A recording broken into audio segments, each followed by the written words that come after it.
नमस्कार शिक्षक साथियों, बिहार विशेष शिक्षक चैनल के कनमोल पेशकश शिक्षा संवाद के एक और फ्रेश एपिसोड में आप सभी शिक्षक साथियों का तहे दिल से स्वागत है। साथियों, सबसे पहले टीचर ऑफ द डे बनने के लिए Suresh Shafi ji from Samastipur and Ravindra Kumar ji from Patna को मेनी कॉन्ग्रेचुलेशंस। अगर आप भी बनना चाहते हैं टीचर ऑफ द डे तो इस वीडियो को शेयर करके अपने नाम और पता के साथ एक प्यारा सा कमेंट जरूर करिएगा। खबरों की सिलसिला स्टार्ट करें तो पहली बड़ी अपडेट जो निकल के आ रही है साथियों, वो है 8वां वेतन आयोग में देरी की आशंका, एरियर मिलने की संभावना। जी हां शिक्षक बंधुओं, केंद्र सरकार की घोषणा के करीबन 10 महीने बाद भी 8वां वेतन आयोग का गठन नहीं हो पाया है, जिससे केंद्रीय कर्मचारियों को लाभ मिलने में विलंब की आशंका बढ़ गई है। कर्मचारी संगठनों ने सरकार से जल्द अधिसूचना जारी करने की मांग की है। हालांकि सरकार से मिले संकेत बताते हैं कि प्रक्रिया पर काम तेज है और अधिसूचना जल्द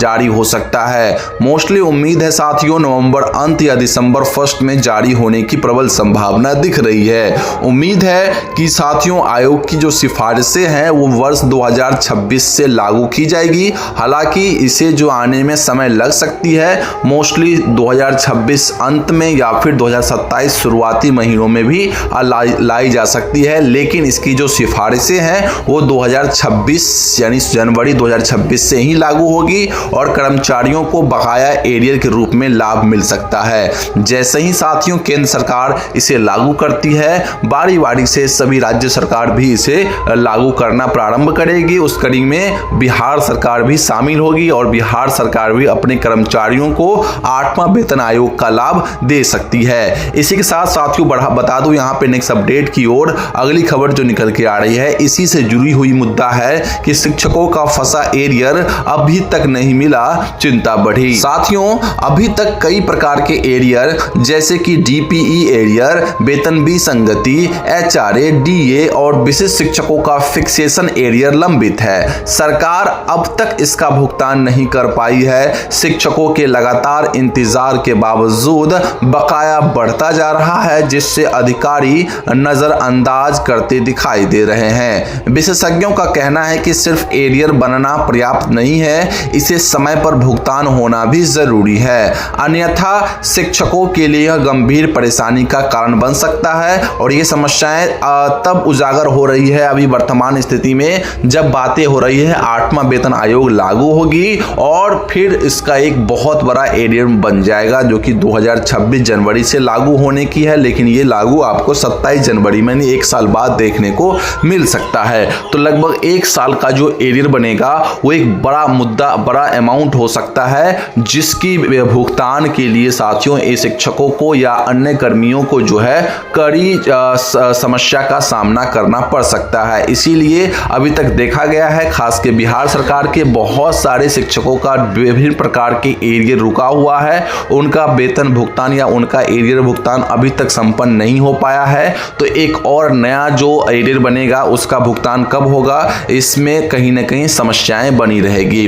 वहीं साथियों नेक्स्ट खबर की रुख करते हैं तो सूबे में सिर्फ 33 लाख बच्चों को पठन पाठन की सामग्री मिली। जी हां शिक्षक बंधुओं, पहली से 5वीं के 81.83 लाख बच्चों में से अब तक केवल 33.93 लाख बच्चों को ही पठन पाठन सामग्री यानी FLN किट मिल पाई है। कई बार निर्देश के बावजूद किट बच्चों तक नहीं पहुंचने पर बिहार शिक्षा परियोजना परिषद ने DEO व BRC से जवाब तलब किया है और जहां वितरण हुआ है वहां बच्चों के हाथों में किट की तस्वीर भेजना अनिवार्य है। जब मैं आपको बताना चाहूंगा साथियों, यहाँ पे बिहार के लगभग 7 जिलों में लगभग 100% वितरण हो चुका है FLN किट का, जबकि 13 जिला ऐसा है जहां पर एक भी किट अभी तक नहीं बांटी गई है। परिषद ने चेतावनी दी है कि अगर ऐसे जिला जहां पर एक भी किट नहीं बांटी गई है या फिर जहां पे कुछ लापरवाही की जा रही है, पूर्ण रूप से किटों का वितरण नहीं हुआ है, वैसे जिलों के अधिकारियों पर कार्रवाई होगी। साथियों इस बात को आप सभी ध्यान रखेंगे कि भाई सभी जिलों को जो है FLN किट मिल चुकी है, प्राप्त हो चुकी है, लेकिन वहां से BRC पहुंचना, और मैंने तो कई जगहों पर देखा है BRC पर परा वो उसमें धूल धूल जम रहा है, लेकिन उसे बांटा नहीं जा रहा है। तो कहीं ना कहीं बहुत ही गलत बात है ये। खैर बढ़ते हैं नेक्स्ट अपडेट की ओर। तो साथियों, निजी स्कूलों के आरटीई छात्रों के लिए 13 करोड़ रुपए जारी। जी हां शिक्षक बंधुओं, राज्य सरकार ने बच्चों को निःशुल्क और अनिवार्य शिक्षा का अधिकार यानी आरटीई के तहत निजी स्कूलों में 25% नामांकित छात्रों की फीस के लिए इस साल 20 करोड़ रुपए स्वीकृत किए थे, जिनमें से लगभग 13 करोड़ की राशि जारी कर दी गई है। शिक्षा विभाग ने महालेखागार को पत्र भेजकर संबंधित स्कूलों को प्रतिपूर्ति की राशि प्रदान करने की प्रक्रिया पूरी कर दी है। यह भुगतान शैक्षणिक सत्र 2019-20, 23 से 24 तक ज्ञानदीप पोर्टल पर छात्रों के नामांकन के आधार पर किया जाएगा। साथियों, मैं आपको बता दूं कि 2019 से लेकर 2024 तक के जितने भी बच्चे जो कि निजी स्कूलों में अनिवार्य शिक्षा का अधिकार या निःशुल्क शिक्षा का अधिकार के तहत 25% नामांकन जिन बच्चों का हुआ था, जिनका फीस नहीं लिया जाना था, उनका फीस जो है अब शिक्षा विभाग राज्य सरकार पे कर रही है, जिसमें लगभग 13 करोड़ रुपए जारी कर दिया गया है। अब जिन बच्चों का ज्ञानदीप पोर्टल पर नामांकन होगा, उसी आधार पर वर्ष 2019 से 2024 तक का भुगतान किया जाएगा। अब बढ़ते हैं नेक्स्ट अपडेट की ओर साथियों। तो निर्धारित पोशाक में परिचारी न आए तो होगी कार्रवाई। जी हां साथियों, विद्यालयों और कार्यालयों में परिचारियों के लिए सख्ती बढ़ा दी गई है। यदि वे निर्धारित ड्रेस कोड में नहीं आएंगे तो उन पर कार्रवाई की जाएगी। पटना प्रमंडल के क्षेत्रीय शिक्षा उपनिदेशक राजकुमार ने सभी डीईओ और प्राचार्यों को पत्र जारी कर 1 सप्ताह के भीतर सभी परिचारियों की ड्रेस में सामूहिक तस्वीर भेजने को कहा है। पुरुष परिचारियों के लिए सफेद शर्ट और नीला पैंट, महिलाओं के लिए सफेद ब्लाउज और नीली साड़ी निर्धारित है। पोशाक के लिए सभी परिचारियों को भत्ता भी दिया जाता है। तो ऐसे में सभी परिचारियों को चाहिए कि जो निर्धारित इनका ड्रेस कोड है उसका पालन करें, उसे पहनकर अपने विद्यालयों में, अपने कार्यालयों में जाए, अन्यथा उनके ऊपर सख्त कार्रवाई की जा सकती है। खैर बढ़ते हैं नेक्स्ट अपडेट की ओर। तो साथियों, ट्रांसफर रीओपन पॉलिसी चुनाव के बाद आने की उम्मीद। जी हां शिक्षक बंधुओं, इस बार जब ट्रांसफर और म्यूचुअल ट्रांसफर हो रही थी तो इसे चुनाव के बीच में ही रोक दी गई थी, जिससे बड़ी संख्या में शिक्षक, प्रधानाध्यापक और टीआरई 3 शिक्षक अपने ट्रांसफर से वंचित रह गए। अब उम्मीद जताई जा रही है साथियों कि चुनाव संपन्न होने के बाद ही ट्रांसफर रीओपन पॉलिसी फिर से जारी की जाएगी। साथियों, मैं आपको बताना चाहूंगा कि ट्रांसफर की अब फिर से एक और नई नीति बन रही है, जिसके बारे में शिक्षा मंत्री ने अपने पूर्व के बयानों में बताए थे कि भाई अब जब ट्रांसफर होना है तो पूर्व के नियमों के अनुसार नहीं, अब नए नियमों के अनुसार होंगे। अब देखना होगा कि भाई नया नियम क्या निकल के आता है। साथियों, दूर दराज के जितने भी शिक्षक हैं और अन्य कर्मचारी अपने स्थानांतरण की प्रक्रिया में शामिल हो सके और लंबित ट्रांसफर पूरा किया जा सके, इसके लिए अब जो है चुनाव बाद नई पॉलिसी बन रही है। चुनाव बाद उसे लागू किया जाएगा, फिर उसी आधार पर जो है सभी बचे हुए शिक्षकों का और अन्य कर्मियों का जो है ट्रांसफर किया जाएगा। तो साथियों, इसको लेकर काफी सवालात आपसे पूछी जा रही थी कि ट्रांसफर कब होगा। तो साथियों, फिलहाल तो चुनाव पूर्व ऐसा कुछ होना संभव नहीं है, लेकिन आफ्टर चुनाव आपको ये सारी चीजें देखने को मिल सकती है। इस चीज को आप ध्यान रखेंगे। अब बढ़ते हैं नेक्स्ट अपडेट की ओर।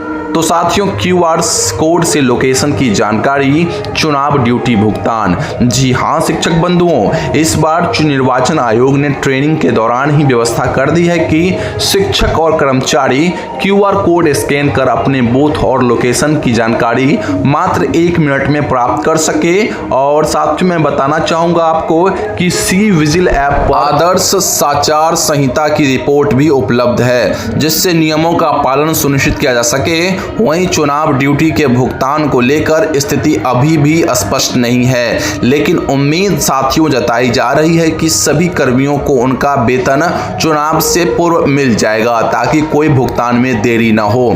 ऐसा माना जा रहा है कि जिस दिन आप लोग ईवीएम का उठाव करेंगे उसी दिन आपका जो है वेतन जो है यानी चुनाव का जो भी भत्ता बनता है आपका उसकी भुगतान हो जाएगी। अब देखना होगा साथियों चुनाव के पूर्व यानी जिस दिन हम लोग ईवीएम उठाएंगे उस दिन भुगतान हो पाता है अथवा नहीं, ये देखना काफी दिलचस्प होगा। पूर्व में कई बार देखने को मिला है कि चुनाव बाद भी पेमेंट हुई है, तो देखते हैं इस बार चुनाव पूर्व होती है या चुनाव के बाद। क्या लगता है आप अपने अनुभव के साथ आपका जो अनुभव रहा है चुनाव कराने का और उसका पेमेंट पाने का उसका अनुभव आप हमें कमेंट बॉक्स में साझा कर सकते हैं, बता सकते हैं। क्या लगता है कि पेमेंट जो है चुनाव भत्ता वो कब तक मिल पाएगा। खैर बढ़ते हैं नेक्स्ट अपडेट की ओर।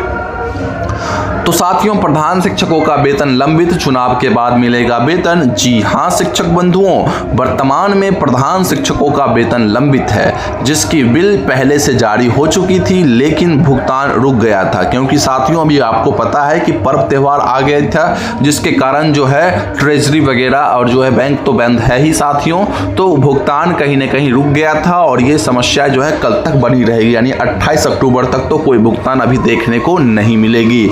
लेकिन साथियों संभावना है कि प्रधान शिक्षकों का जिनका बिल जा चुका था, जिनका कन्वर्जन हो चुका है, ऑनबोर्डिंग हो चुका है, उनका जो वेतन है वो आपको 29 और या फिर 30 अक्टूबर को देखने को मिल सकती है। इन तिथियों में जो है इन शिक्षकों का प्रधान शिक्षकों का भुगतान हो सकता है। वहीं साथियों अक्टूबर वेतन से वंचित अन्य शिक्षकों का भी भुगतान इसी दौरान संभव है यानी 29 से 30-31 अक्टूबर के बीच में इन सभी प्रकार के जो शिक्षक जिनका भी वेतन रुका हुआ था उनका वेतन भुगतान होना अब जो है लगभग संभावना बन रही है। इसके अलावा साथियों मैं आपको बताना चाहूँगा अधिकांश कर्मचारी जो कि हमारा जो शिक्षकों का जो वेतन दिया जाता है जिनके द्वारा, उन सभी को चुनाव में व्यस्त होने के कारण बहुत सारे शिक्षकों का, बहुत सारे प्रधान शिक्षकों, प्रधानाध्यापकों का वेतन जो है अब चुनाव बाद ही जो है देखने को मिल सकता है। इस चीज़ को भी आप ध्यान रख सकते हैं। बट अधिकांश शिक्षकों का वेतन भुगतान चुनाव के पहले ही देखने को मिल जाएगा। खैर साथियों ये थी आज की सभी अपडेट, आई होप आपको पसंद आई होगी। बाकी साथियों आप लोग कोई भी अपडेट जाननी है तो आप हमें व्हाट्सएप चैनल पर जुड़ सकते हैं जिसका लिंक वीडियो के डिस्क्रिप्शन बॉक्स में, वहां पे आपको सारी अपडेट्स समय दी जाती है। एंड अभी इस चैनल को सब्सक्राइब करके बेल आइकन प्रेस करिए क्योंकि यहाँ पर आपको दिन भर की तमाम अपडेट्स मिलती रहती है। तो साथियों अभी के लिए इतना ही काफ़ी है, मिलते हैं अगली वीडियो में, तब तक के लिए साथियों जय हिंद।